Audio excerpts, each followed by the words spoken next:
Samantala po, iginit na Malacanang na maaaring masampahan ng kaso ang mga mapapatunayang sangkot sa iligal na pagkuha ng buhangin mula sa mga baybayin ng Pilipinas para sa mga umano'y reclamation activity sa West Philippine Sea.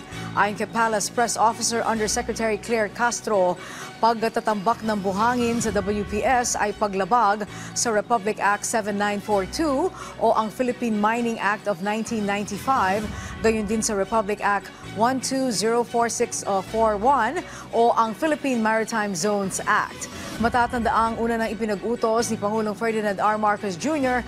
ang pagsasagawa ng masusing investigasyon hinggil sa umano'y dredging at reclamation activities sa loob ng karagatan sakop ng Pilipinas na unang ibinunyag ng National Intelligence Coordinating Agency o NICA na ginagamit umano sa mga reclamation project ng China sa WPS ang buhangin mula sa mga baybaying dagat ng Pilipinas.